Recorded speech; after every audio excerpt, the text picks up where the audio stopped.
नमस्कार और India and the global left के एक और एपिसोड में आपका स्वागत है। अगर आप इस शो में नए हैं तो कृपया सब्सक्राइब बटन दबाएं।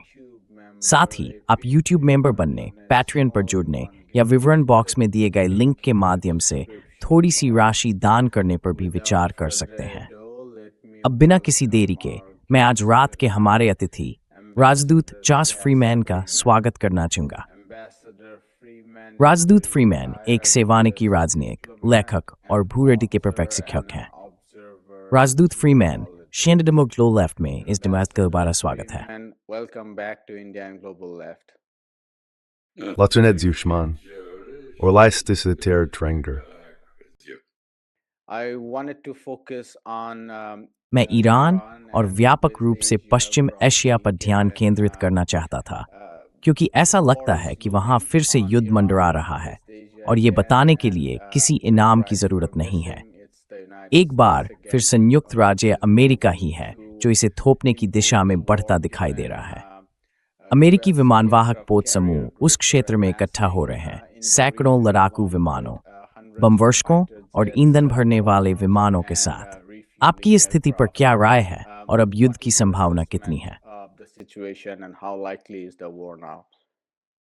I think a war is very likely for multiple reasons.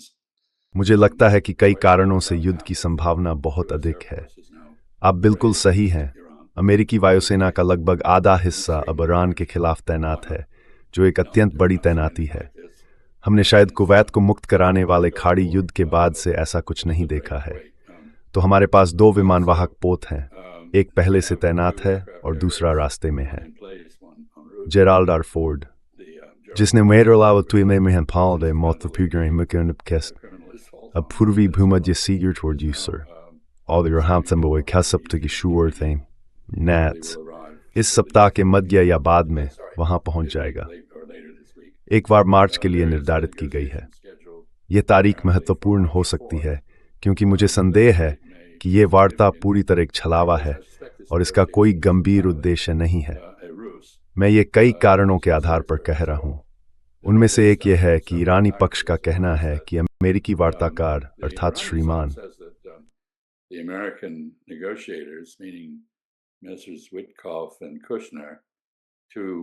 Witkoff और कुशनर, दो शौकिया राजनीतिक जिन्होंने अब तक किसी भी संदर्भ में कुछ हासिल नहीं किया है, जहां तक मैं देख सकता हूं, सिवाय अपने और ट्रंप परिवार के लिए धन अर्जित करने के, चाहे वह वास्तविक रूप से हो या संभावित रूप से। ईरानी पक्ष का कहना है कि उनसे शून्य संवर्धन, जीरो एनरिचमेंट पर जाने के लिए नहीं कहा गया है। खैर, ये मुझे ये संकेत देता है कि उन्हें बस उलझाए रखा जा रहा है, क्योंकि इजराइल द्वारा थोपी गई वाशिंगटन की नीति के तीन तत्व हैं।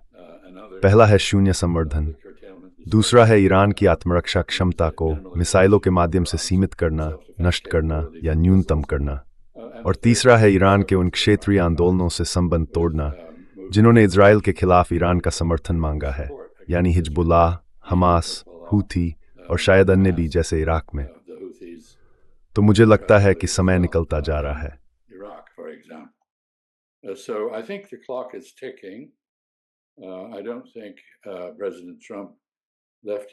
मुझे नहीं लगता कि राष्ट्रपति ट्रंप ने अपने लिए कोई रास्ता छोड़ा है। उन्होंने अपनी धमकियों में बहुत स्पष्ट रुख अपनाया है। श्री विटकॉफ द्वारा उनसे जो बयान जोड़ा गया है, उससे यह साफ है कि वे इस बात से हैरान हैं कि ईरान ने अब तक आत्मसमर्पण क्यों नहीं किया। लेकिन उन्हें ईरान की बिल्कुल भी समझ नहीं है। उन्हें गलत सलाह दी जा रही है और संभवतः वे वेनेजुएला में अपनी तथाकथित सफल सैन्य कार्रवाई के परिणाम स्वरूप युद्ध प्रति अनुचित उत्साह से भरे हुए हैं। लेकिन वह एक बहुत सीमित अभियान था और ईरान के खिलाफ कुछ भी वैसा नहीं होगा। ईरानियों ने बहुत स्पष्ट कर दिया है कि उन पर किसी भी हमले का जवाब पूरी ताकत से दिया जाएगा। क्यों? क्योंकि इस हमले का उद्देश्य स्पष्ट रूप से इस्लामी गणराज्य को समाप्त करना, शासन को गिराना, ईरान को कमजोर करना और पश्चिम एशिया में इजराइल के प्रतिद्वंद्वी के रूप में उसे पंगु बनाना है।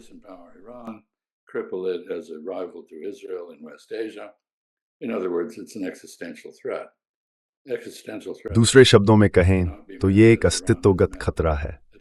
ऐसे अस्तित्वगत खतरों का सामना वैसे नहीं किया जा सकता जैसा ईरान ने अतीत में हमलों के दौरान किया है।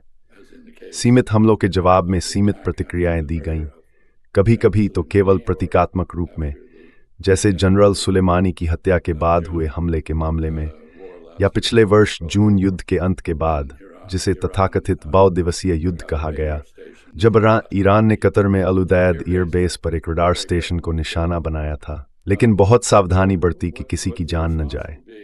ईरानी प्रचार माध्यमों के अनुसार, जो सही भी हो सकते हैं या नहीं भी, संभावित प्रतिक्रिया इजराइल पर लगभग 2000 मिसाइलों की बौछार के रूप में हो सकती है। और मेरा मानना है कि इजरायली सेना ने प्रधानमंत्री नेतन्याहू को चेतावनी देने में हमेशा की तरह स्पष्ट रुख अपनाया है कि ऐसा युद्ध एक आपदा साबित हो सकता है। Warnings to Prime Minister Netanyahu that a war could be a disaster. Netanyahu is trying very hard to have the war be only Netanyahu बहुत कोशिश कर रहे हैं कि ये युद्ध केवल संयुक्त राज्य अमेरिका और ईरान के बीच ही सीमित रहे, लेकिन ईरान भलीभांति जानता है कि अमेरिकी नीति कहाँ से आती है, और जैसा कि कहावत है, वह सांप का सिर काटने का प्रस्ताव रखता है। यदि बड़ी संख्या में विमान जॉर्डन में तैनात किए जाते हैं, जो इस बार इजराइल की तरह छूट नहीं पाएगा, तो ईरान के उत्तर में काकेशस क्षेत्र में, अजरबैजान और आर्मेनिया में भी विमान हो सकते हैं। संयुक्त राज्य अमेरिका के उपराष्ट्रपति जेडी वांस ने इन दोनों देशों का अलग अलग दौरा किया, कथित तौर पर उस शांति का जश्न मनाने के लिए जो डोनाल्ड ट्रंप ने दावा किया था कि उन्होंने स्थापित की है, जिसका कोई प्रमाण नहीं है और जो वास्तविक की बजाय एक और काल्पनिक कहानी प्रतीत होती है। which seems to be another fictional piece rather than a real one. So what was his purpose in going there? I suspect it had something to do. तो वह वहां जाने का उद्देश्य क्या था? मुझे संदेह है कि इसका संबंध ईरान पर होने वाले आसन हमले से था, और इसलिए जब ईरान कहता है कि यह एक क्षेत्रीय युद्ध होगा, तो मुझे लगता है कि वे उस बयान में पूरी तरह गंभीर हैं। मुझे ये मानना असंभव लगता है कि वे फिर से किसी ऐसी वार्ता में फंस जाएंगे जो एक अचानक हमले को छिपाने के लिए तय की गई हो। मैं बस एक आखिरी टिप्पणी करना चाहूँगा, और वह यह है कि सैन्य दृष्टिकोण से अमेरिकी वायुसेना अन्य वायुसेनाओं से विस्तृत रात में हमला करना अधिक पसंद करती है, और रमज़ान की शुरुआत तब होती है जब चांद घटकर एक पतली सी छत थी, और ऐसा तो फरवरी को 3 बदनी दिन पहले थी। February, which is now 6 days ago. The moon is beginning to grow. तो चांद फिर से बढ़ने लगा है और सेना पर कुछ करने का दबाव बढ़ रहा है। ये भी सच है क्योंकि अमेरिका इतने बड़े पैमाने पर तैनाती को बहुत लंबे समय तक वहन नहीं कर सकता। इसमें 2 विमानवाहक पोत शामिल हैं। अमेरिका के पास कुल 11 विमानवाहक पोत हैं, लेकिन उनमें से 8 मरम्मत के अधीन हैं, समुद्र में नहीं हैं। तो मूल रूप से नौसेना के हवाई हमले के सबसे प्रभावी प्लेटफॉर्म का 2/3 हिस्सा ईरान के खिलाफ तैनात है। ये युद्ध कैसे चलेगा कोई नहीं जानता, लेकिन ये चीनी और रूसी तकनीक की अमेरिकी स्टेल्थ हमलों के खिलाफ एक बहुत दिलचस्प परीक्षा होगी। देखते हैं क्या होता है। कुछ लोगों का मानना है कि यह संयुक्त राज्य अमेरिका के लिए पूरी तरह से विनाशकारी साबित होगा, जबकि अन्य अधिक आशावादी हैं। More optimistic. I remember reading in one of your books. I don't remember. मुझे याद है कि मैंने आपकी किसी किताब में पढ़ा था। मुझे ठीक से याद नहीं कि कौन सी किताब थी, लेकिन आपने लिखा था कि इजराइल हमेशा चाहता रहा है कि अमेरिका उसके लिए क्षेत्र में गंदा काम करे। और जैसा आपने कहा था, ईरान के पास जो एक प्रमुख निवारक शक्ति है, या जिसका वे दावा करता है, वह है अपनी मिसाइलों को इजराइल की ओर निर्देशित करने की क्षमता। हमने ये पिछले साल जून में देखा था, लेकिन अब जब हम सीधे अमेरिका और ईरान के बीच युद्ध की ओर बढ़ रहे हैं, तो आप इजराइल की भूमिका, या उससे भी अधिक महत्वपूर्ण ईरान की निवारक रणनीति को कैसे देखते हैं, ये देखते हुए कि ये युद्ध सबसे अधिक संभावना सीधे संयुक्त राज्य अमेरिका के साथ होगा।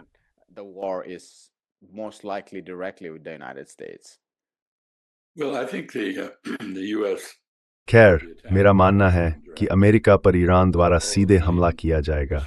मुख्य कुंक्त, जिसका अर्थ जर्मन में सैन्य मामलों में एकाग्रता का बिंदु होता है, इजराइल है। यह नीति इजराइल द्वारा और केवल इजराइल द्वारा ही संचालित की जा रही है। क्षेत्र में कोई और देश ईरान के साथ युद्ध नहीं चाहता। वास्तव में खाड़ी के अरब देश, जो इस्लामी क्रांति के तुरंत बाद ईरान को लेकर बहुत चिंतित थे और उससे गहराई से खतरा महसूस करते थे, जब ईरान अपनी राजनीतिक विचारधारा को अन्य देशों में फैलाने की कोशिश कर रहा था, जो अब वह नहीं करता, ने यह बहुत स्पष्ट कर दिया है कि उनके क्षेत्र और उनके ठिकानों का उपयोग ईरान पर हमले के लिए नहीं किया जा सकता। हालांकि उनमें से कुछ अब्राहम समझौतों में शामिल हैं और उनके क्षेत्र में अमेरिकी ठिकाने हैं। जिस तरह Singro Granger Howard Burpsnap Strom Tomudeth, which arguably will inevitably be involved. Bahrain, for example, which is the headquarters of the उदाहरण के लिए बहरीन, जो 5वें बेड़े का मुख्यालय है और फारस की खाड़ी के लगभग 3/4 हिस्से पर स्थित है। संयुक्त अरब अमीरात, भले ही उसने अमेरिकी ठिकानों के बारे में अधिक सतर्क रुख अपनाया हो, फिर भी एक महत्वपूर्ण कारक है। कतर स्पष्ट रूप से अल उदैद वायुसेना अड्डे का मालिक है, जिसे उसने संयुक्त राज्य अमेरिका के उपयोग के लिए उपलब्ध कराया है। संभव है कि ये सभी ठिकाने किसी न किसी प्रकार के हमले के निशाने पर हों। इसके अलावा प्रॉक्सी के माध्यम से हमलों का मुद्दा भी है, विशेष रूप से इराक में। ईरान से संबद्ध इराकी शिया प्रतिरोध ने यह बहुत स्पष्ट कर दिया है कि यदि ईरान पर हमला किया गया तो वे देश में मौजूद अमेरिकी बलों को निशाना बनाएंगे। हिजबुल्लाह और हमास, मेरे विचार में इस सतर्क हिजबुल्लाह और हमास अमेरिकी फरीद और इजरायली चित्रण स्पेरवनीद इस बर्स प्रूगन मैरिडी यू instruments of Iranian policy. They are self-generated nationalist. वे स्व-उत्पन्न राष्ट्रवादी ताकतें हैं जिन्होंने ईरान से समर्थन मांगा है। यही बात यमन के हूथियों पर भी लागू होती है। हमें नहीं पता कि वे क्या करेंगे, लेकिन वे इसे अपने क्षेत्र में परिस्थितियों को फिर से संतुलित करने और संभावनाओं को रीसेट करने के अवसर के रूप में देख सकते हैं। अंतिम बिंदु यह है कि ईरान कई मायनों में अत्यधिक सशस्त्र है। उदाहरण के लिए, उसके पास इतनी क्षमता है कि वह एक विमानवाहक पोत पर लंबी दूरी से हाइपरसोनिक मिसाइलों से हमला कर सकता है, जिन्हें रोक पाना बेहद कठिन है, अगर उन्हें रोका भी जा सके, और जो स्पष्ट रूप से टर्मिनल गाइडेड हैं, यानी वे किसी बड़े जहाज जैसे गतिशील लक्ष्य को ट्रैक कर उस पर हमला कर सकती हैं। ईरान के पास सोवियत अब रूसी शक्वाल मिसाइल का एक संस्करण भी है, जो सुपर कैविटेटिंग है, अर्थात ये पानी के भीतर अपने आगे हवा के बुलबुले छोड़ती है और लगभग 300 मील प्रति घंटे की रफ्तार से चल सकती है।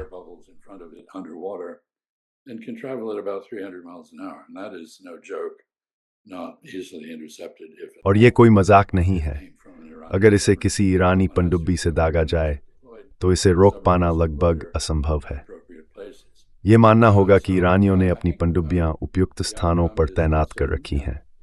इसलिए मुझे लगता है कि परिणाम अनिश्चित है, और ये और भी अधिक अनिश्चित इसलिए है क्योंकि व्यापक रिपोर्टें हैं कि चीन ने ईरान को एक अत्यंत सक्षम रडार प्रणाली दी है और उसे स्थापित भी किया है, जो कथित तौर पर काफ़ी दूरी से F-35 विमानों का पता लगा सकती है। उन्होंने HQ-9 प्रणाली भी तैनात की है, जो रूसी S-400 वायु और मिसाइल रक्षा प्रणाली का एक अधिक उन्नत संस्करण है। इस प्रकार ईरान ने अपनी रक्षा को मजबूत किया है। ये मानना उचित होगा कि उसने मिसाइलों के उत्पादन में भी वृद्धि की है। पिछले वर्ष जून में उसने अपनी मिसाइल क्षमता को समाप्त नहीं किया था। उसके पास लंबे समय तक थकावट वाले युद्ध को जारी रखने की क्षमता थी, और युद्ध विराम की इच्छा ईरान की नहीं बल्कि इजराइल की थी। कई ईरानियों ने अपनी सरकार की उस युद्ध विराम पर सहमति देने के लिए आलोचना की।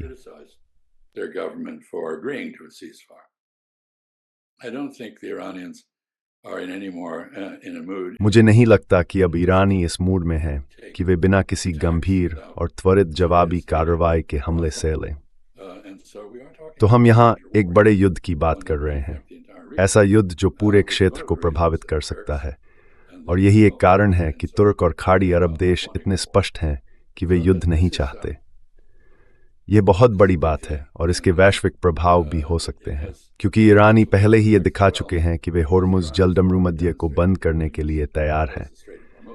हमारे सामने एक संयुक्त ईरानी चीनी रूसी नौसैनिक अभ्यास भी आने वाला है, जिसका सटीक समय मेरा ख्याल है इसी सप्ताह है। संभव है कि जेराल्ड आर फोर्ड पूर्वी भूमध्य सागर तक मार्च की शुरुआत तक न पहुंच पाए, लगभग उसी समय जब वार्ताएं होने वाली हैं, जो जैसा कि मैंने कहा मुझे नहीं लगता कि वास्तव में गंभीर होंगी। Which I doubt, as I said, are anything serious. I think they are basically conceived as spinning. मुझे लगता है कि वे समय निकालने के लिए बनाए गए Iran's हैं। objective in those negotiations उन वार्ताओं में ईरान का उद्देश्य त्रुथवाम यह साबित करना रहा है कि संयुक्त राज्य अमेरिका को यह विश्वास दिलाया जाए कि अमेरिकी और इजरायली खुफिया एजेंसियां जो कह रही हैं कि ईरान के पास बम बनाने का कोई कार्यक्रम नहीं है, वह सही है। and that therefore एक ऐसा समझौता संभव है जो ईरान को बम बनाने से रोक सके। यही ईरान का उद्देश्य है, प्रतिबंधों में राहत के बदले। लेकिन संयुक्त राज्य अमेरिका प्रतिबंधों में राहत नहीं दे रहा है, वह केवल भविष्य के या अतिरिक्त प्रतिबंधों से राहत की पेशकश कर रहा है।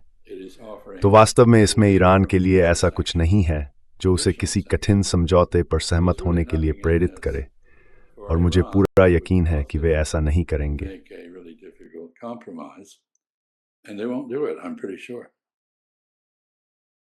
Not only is the United States not offering any संयुक्त राज्य concessions अमेरिका from न केवल sanctions, but, प्रतिबंधों पर कोई रियायत नहीं दे रहा है, बल्कि मुझे ऐसा भी लगता है कि अमेरिका बातचीत के मूड में नहीं है।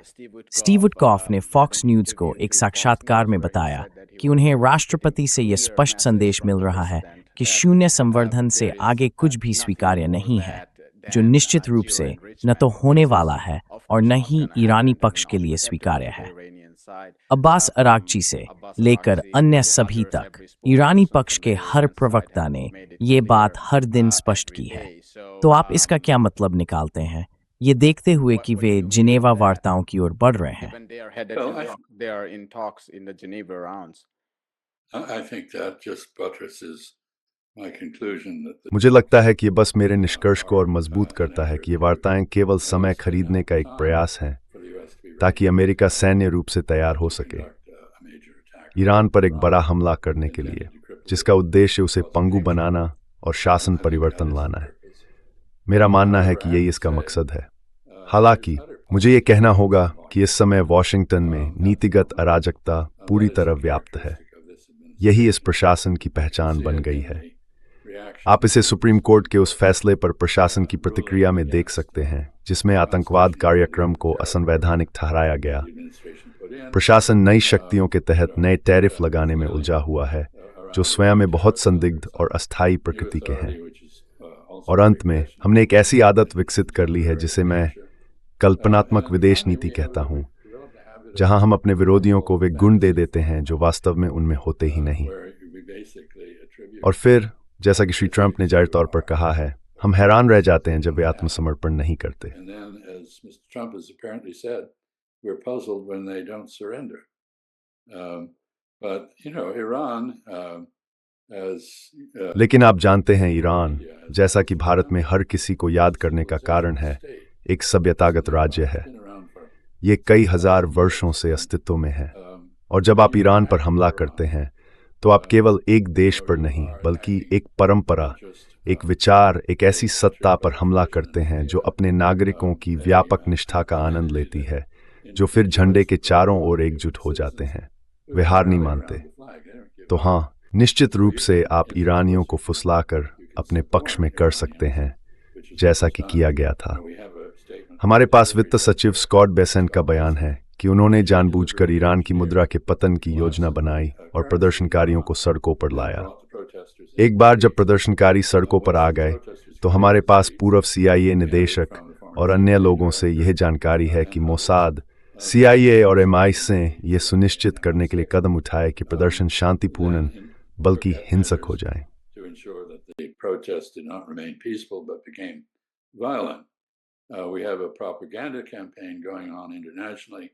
हमारे पास एक अंतर्राष्ट्रीय स्तर पर चलाया जा रहा एक प्रचार अभियान है जो प्रदर्शनों में हुई हताहतों की संख्या को बहुत बड़ा चढ़ाकर पेश करता है। डोनाल्ड ट्रंप ने इन प्रदर्शनकारियों के खिलाफ हुई हिंसा को पूरे सैन्य अभियान के लिए एक बहाने के रूप में इस्तेमाल किया। तो ये काफी स्पष्ट है कि इजराइल, संयुक्त राज्य अमेरिका और ग्रेट ब्रिटेन द्वारा तेहरान में शासन को गिराने के लिए एक संगठित प्रयास किया जा रहा है, सिर्फ सरकार को नहीं बल्कि पूरे शासन को। और ये भी बहुत स्पष्ट है कि इसके सफल होने की संभावना बहुत कम है। अगर सरकार को गिरा दिया जाता है तो मेरा अनुमान है कि जबकि शासन अराजकता में फंस जाएगा, सबसे संभावित उत्तराधिकारी सैन्य कट्टरपंथी होंगे जो बम बनाएंगे और विदेशी आदेशों के खिलाफ प्रतिरोध तोड़ेंगे, उन्हें स्वीकार नहीं करेंगे।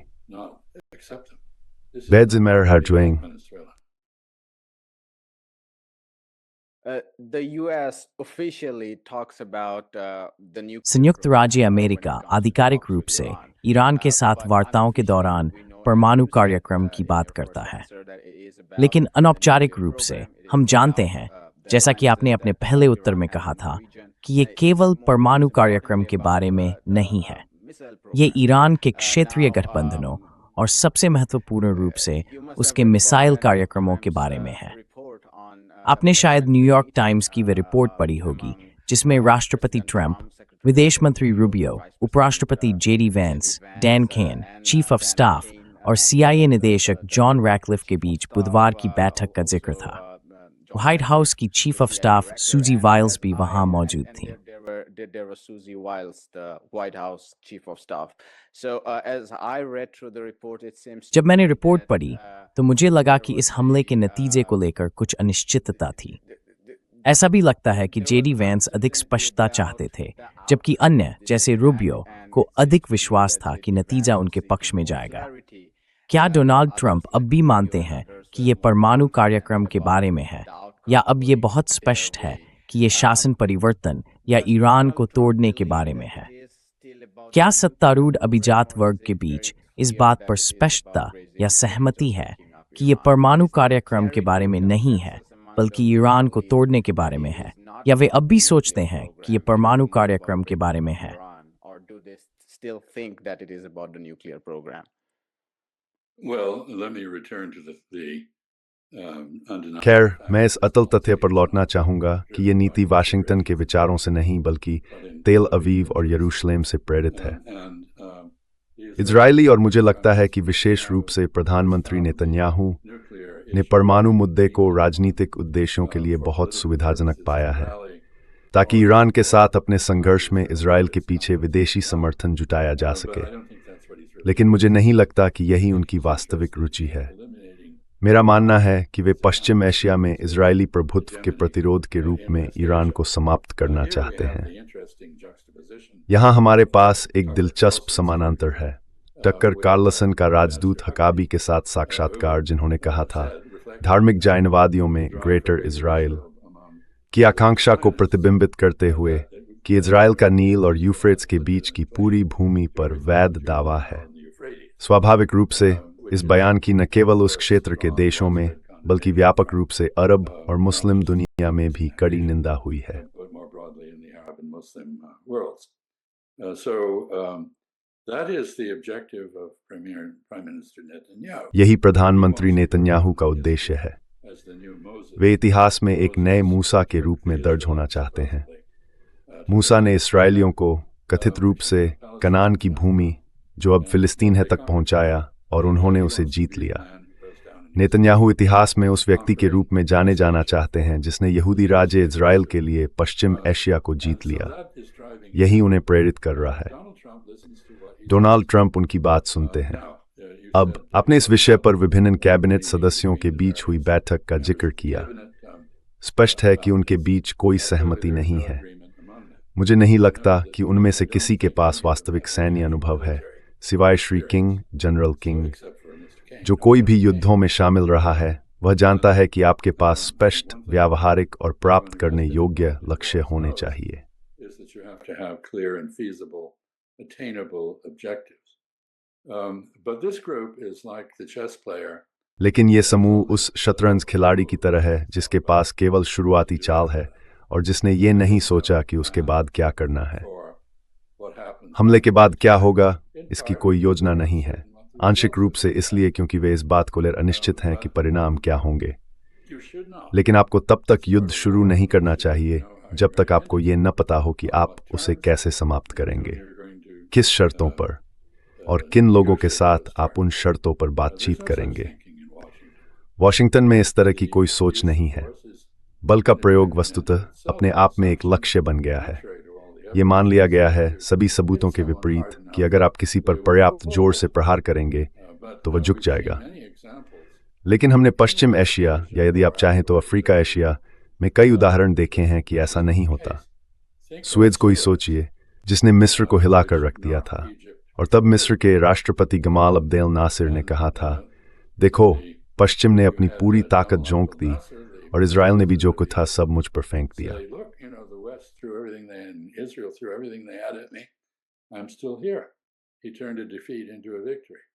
मैं अब भी यहाँ हूँ। उसने एक हार को जीत में बदल दिया। सद्दाम हुसैन ने भी हाड़ी 1991 के खाड़ी युद्ध के बाद यही किया था। उसने कहा, देखो, उन्होंने मुझे हटाने की कोशिश की और असफल रहे, और मैं यहाँ हूँ, मैं सर्वशक्तिमान हूँ और तुम्हें मेरी बात सुननी ही होगी। और इसके अलावा जब तक तुम मुझे खुश नहीं करोगे, तुम्हें खाना या दवा नहीं मिलेगी। मेरा मतलब है, हमने अनजाने में उसके माध्यम से प्रतिबंधों को लागू करके उसकी शक्ति को और बढ़ा दिया। खैर, हार को जीत में बदलने का एक इतिहास रहा है, सैन्य हार को राजनीतिक जीत में बदलने का। मुझे नहीं लगता, और ये मेरा अंतिम विचार है, कि इजराइल ने कुछ बहुत महत्वपूर्ण अल्पकालिक लाभ हासिल किए हैं। उसने हिजबुल्लाह के नेतृत्व को कमजोर कर दिया है, आंदोलन को नहीं बल्कि उसके नेतृत्व को।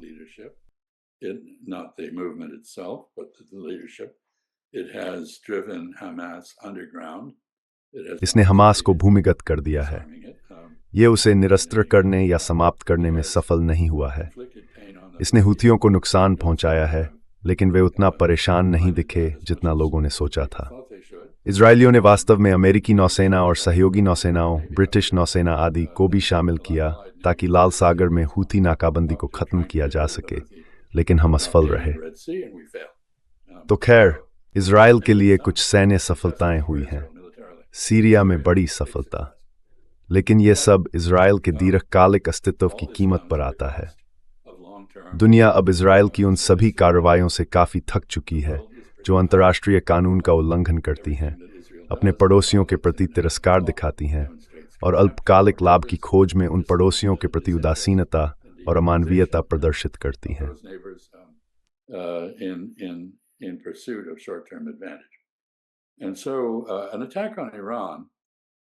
ईरान पर हमला, चाहे इजराइल के साथ कुछ भी हो, आप जानते हैं, मुझे लगता है कि इजराइल का विनाश एक वास्तविक संभावना है।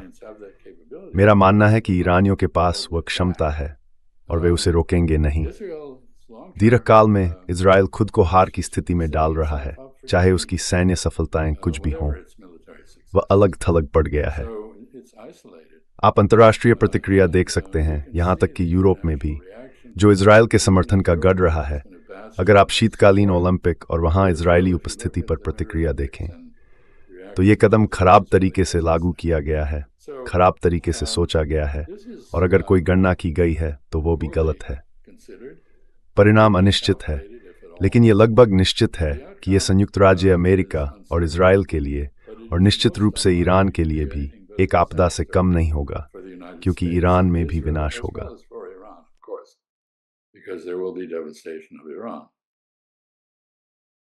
You mentioned about the joint आपने रूस, चीन और ईरान के बीच होने वाले आगामी संयुक्त सैन्य अभ्यासों का जिक्र किया।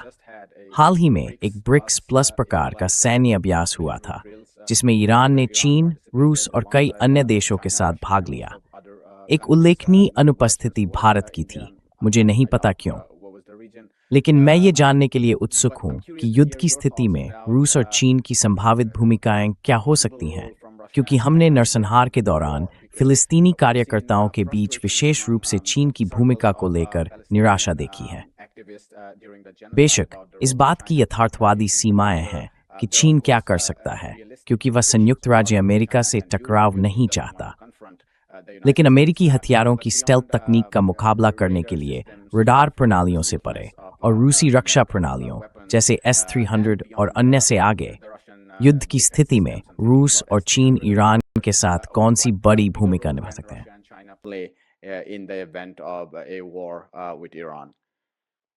They don't really foresee a direct way military वास्तव में किसी भी प्रकार की प्रत्यक्ष सैन्य भूमिका की संभावना नहीं देखते। Iran's उनमें से प्रत्येक sovereignty, प्रौद्योगिकी और ज्ञान के हस्तांतरण के माध्यम से ईरान की संप्रभुता, क्षेत्रीय अखंडता और स्वतंत्रता की रक्षा कर रहा है। in the रूसियों के मामले में मेरा मानना है कि उनका ज्ञान काफी व्यापक है, क्योंकि यूक्रेन युद्ध का परिणाम ये रहा है कि रूसी और यूक्रेनी दोनों सेनाएं यूरोप में सर्वश्रेष्ठ बन गई हैं। both the Russian and Ukrainian इसमें कोई संदेह नहीं कि अब वे दुनिया की सबसे सक्षम और युद्ध अनुभवी सैन्य शक्तियों में से हैं। combat experienced इसलिए रूसियों के पास सिद्धांत, योजना और प्रौद्योगिकी सभी के संदर्भ में साझा करने के लिए बहुत कुछ है। doctrine, planning, technology.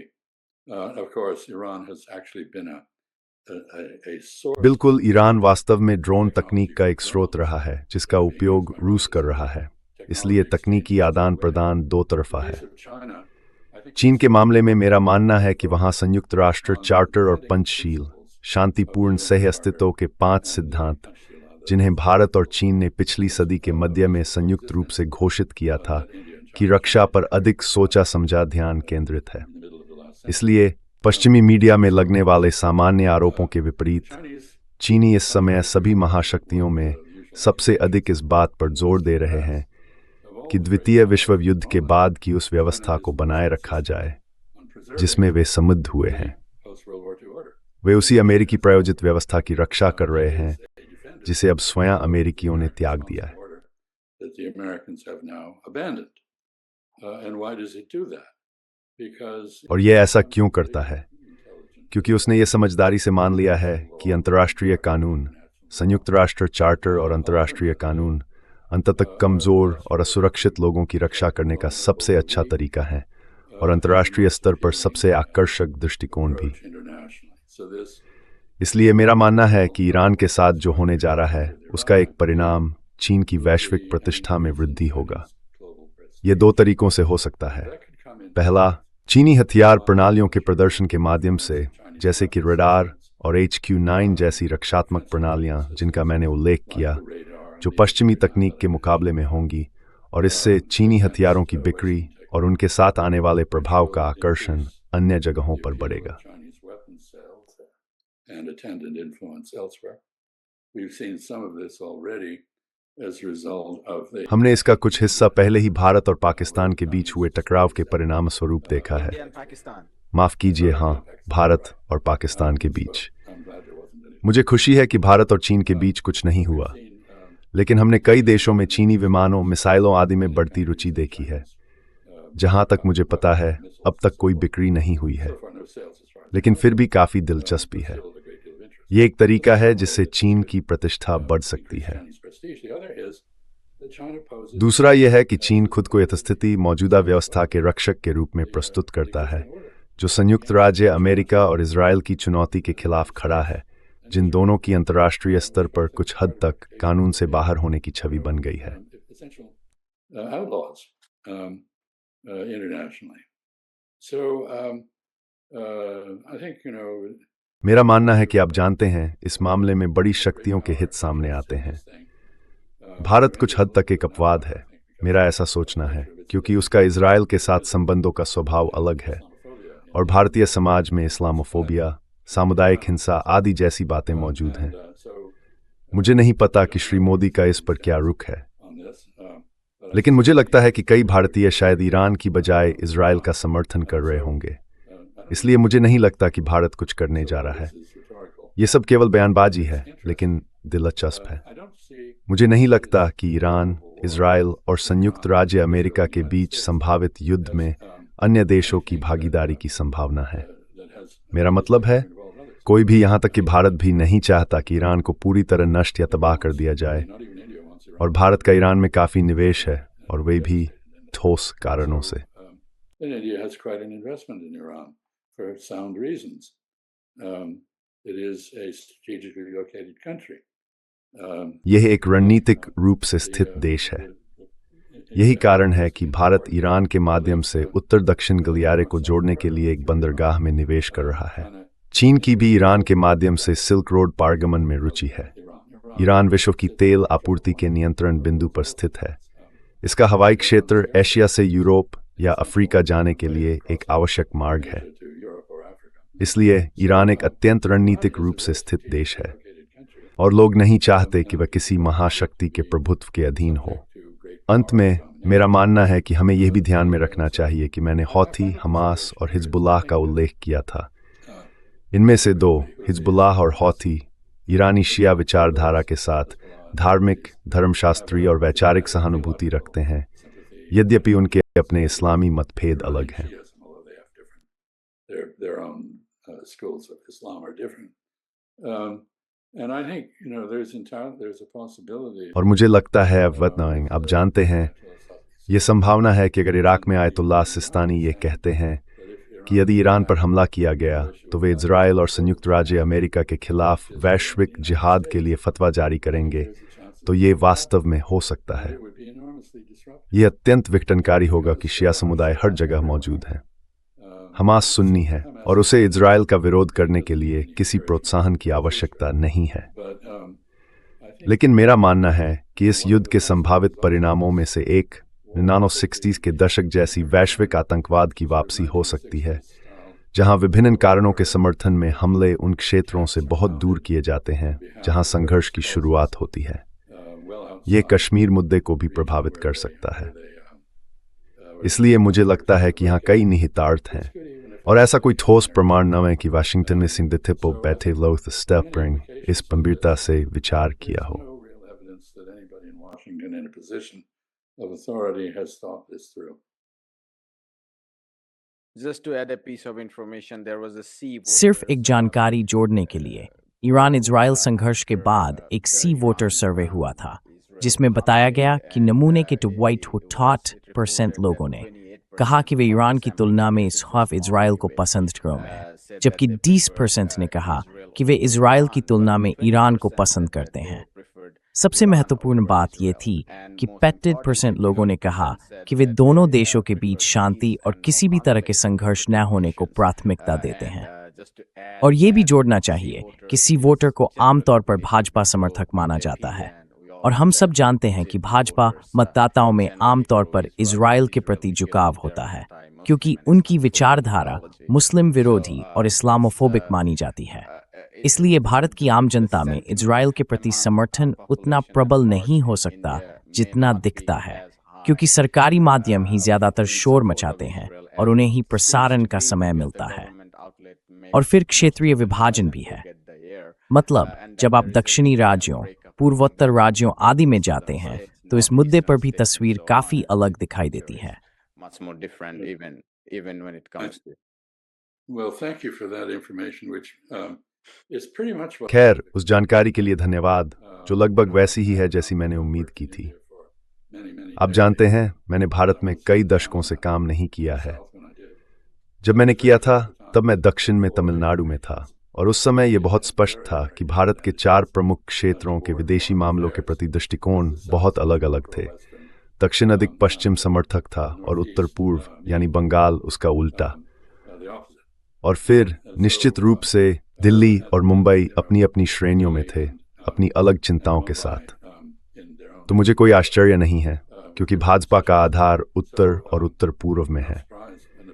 यह मुझे बिल्कुल भी आश्चर्यजनक नहीं लगता, जैसा कि आपने कहा, और मुझे नहीं लगता कि इस समय भारतीय सरकार किसी भी मायने में अन्य सरकारों से अलग है। वह दुष्प्रचार युद्धों में लगी हुई है। मेरा मतलब है, आप जानते हैं, वह कथा पर नियंत्रण रखने की कोशिश करती है।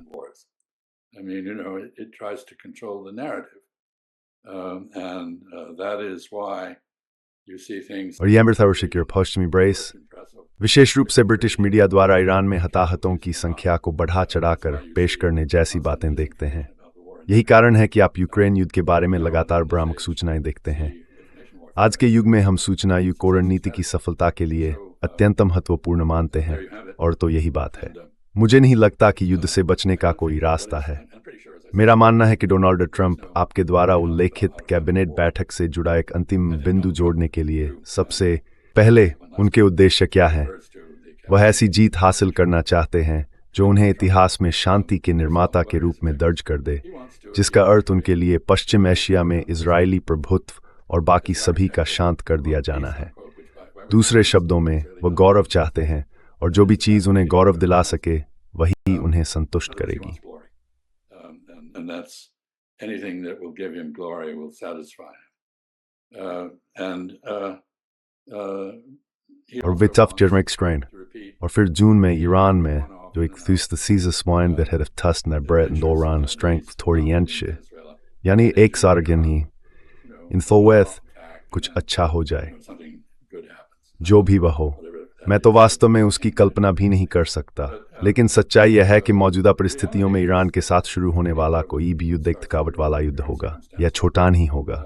और दूसरी सच्चाई यह है कि संयुक्त राज्य अमेरिका के टॉमहॉक मिसाइलों और वायु रक्षा प्रणालियों, थैर और अन्य प्रणालियों के खत्म होने की संभावना ईरान की मिसाइल हमले की क्षमता खत्म होने से की अधिक है, क्योंकि ईरानियों को बहुत अच्छी तरह पता है कि इसमें उनके पक्ष में निकालस्य रूप से सोरोस की संयुक्त राज्य मांग में on that of militarily depleted United States. And the final point derived from that, और उससे निकला अंतिम बिंदु यह है, यदि आप चीन हैं और आपको लगता है कि ताइवान मुद्दे का दिन ब दिन अधिक आवश्यक होता जा रहा है, तो आपके लिए इससे बेहतर क्या हो सकता है कि संयुक्त राज्य अमेरिका ताइवान की रक्षा से संबंधित सभी प्रकार की प्रणालियों से बाहर हो जाए। तो चीन में ऐसे लोग हैं।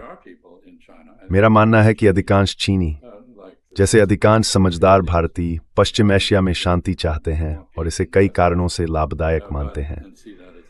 लेकिन कुछ लोग ये भी कहते हैं कि खैर, संयुक्त राज्य अमेरिका को पश्चिम एशिया में खुद को थका लेने दो, ये हमारे लिए अच्छा है। और इस तरह फिर से कई प्रकार के अप्रत्यक्ष प्रभाव संभव हैं।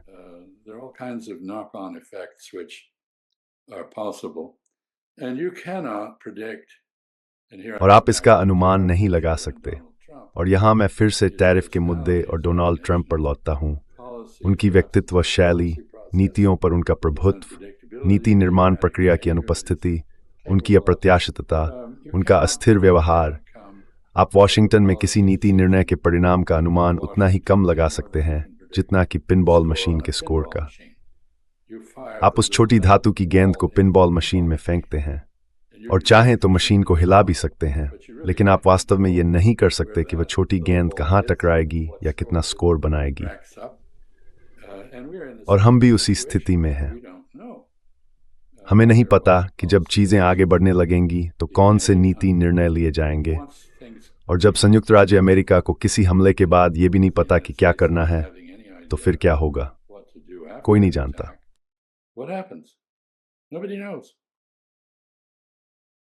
My quick final question is to what extent मेरा अंतिम और संक्षिप्त प्रश्न यह है, हाल के महीनों में सीरिया में हुई घटनाओं का पश्चिम एशिया में शक्ति संतुलन पर, यदि आप चाहें तो, किस हद तक प्रभाव पड़ता है?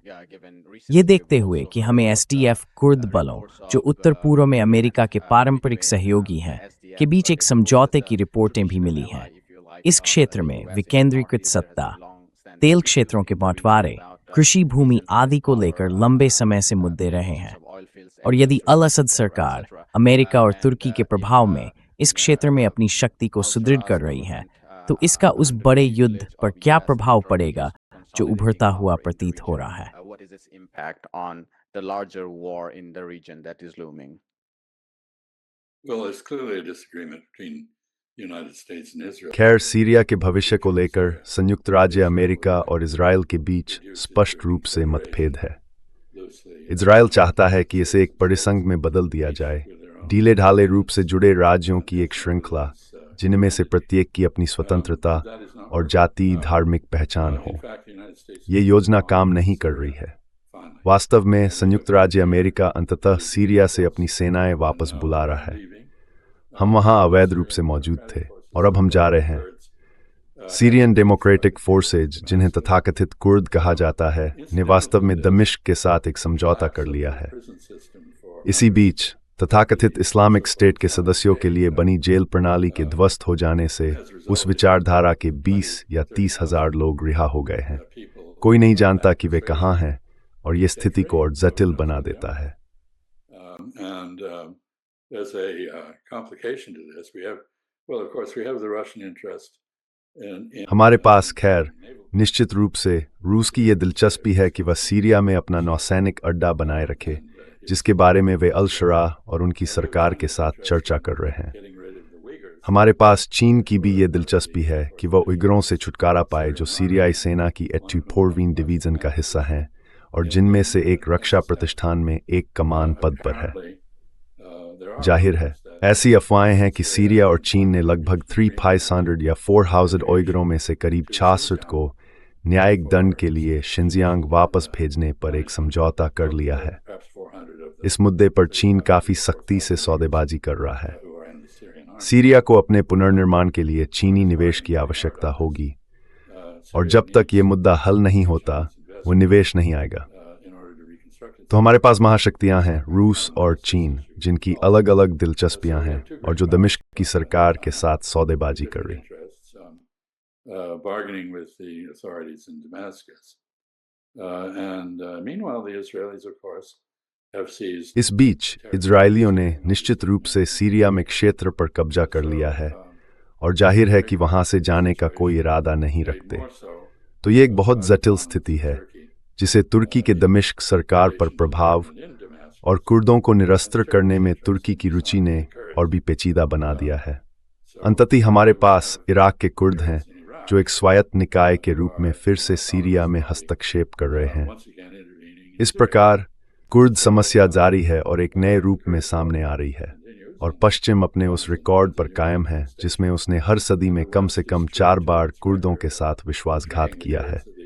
हम ये फिर से कर रहे हैं। तो सीरिया, हाँ, इस बीच रक्षा क्षमताओं के लिहाज से सीरिया एक शून्य बन गया है और अगर जेराल्ड और फोर्ड लेबनान के तट पर तैनात है तो उसे लेबनान और सीरिया इराक के ऊप से ईरान की दिशा में उड़ान भरने से कोई स्थायी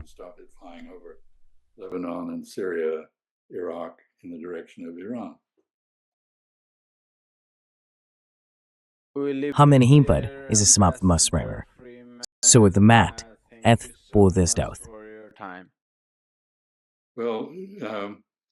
खैर मुदियार ज्योतिष्मान, हमें सच में कोई बेहतर विषय ढूंढना चाहिए, इससे कुछ अधिक सुखद। इस समय चिम एशिया काफी भयावह है, लेकिन इन मुद्दों पर बात करने का अवसर देने के लिए धन्यवाद। मैं सहमत, बिल्कुल, धन्यवाद। एबाद धन्यवाद। और गितुल दाक्स तारे। Hi, my name is Ayushman. नमस्ते, मेरा नाम आयुष्मान है। मैं और ज्योतिष्मान मिलकर इस प्लेटफॉर्म की शुरुआत की है। पिछले 2 वर्षों में हमने वामपंथी और प्रगतिशील विचारधाराओं के लिए सामग्री तैयार करने की कोशिश की है। अब तक हमने अर्थशास्त्रियों, इतिहासकारों, राजनीतिक विश्लेषकों और कार्यकर्ताओं का साक्षात्कार लिया है। अगर आपको हमारी सामग्री पसंद आई है और आप चाहते हैं कि हम वामपंथ के लिए एक अभिलेखागार तैयार करें, तो मेरे पास आपके लिए 2 अनुरोध हैं। कृपया इस उद्देश्य के लिए दान करने पर विचार करें। लिंक नीचे विवरण में दिया गया है। और अगर आप ऐसा नहीं कर सकते तो बुरा मत मानिए। आप हमेशा हमारे वीडियो को अपने साथियों के साथ लाइक और शेयर कर सकते हैं। अंत में सब्सक्राइब बटन दबाना न भूलें। Don't forget to hit the subscribe button.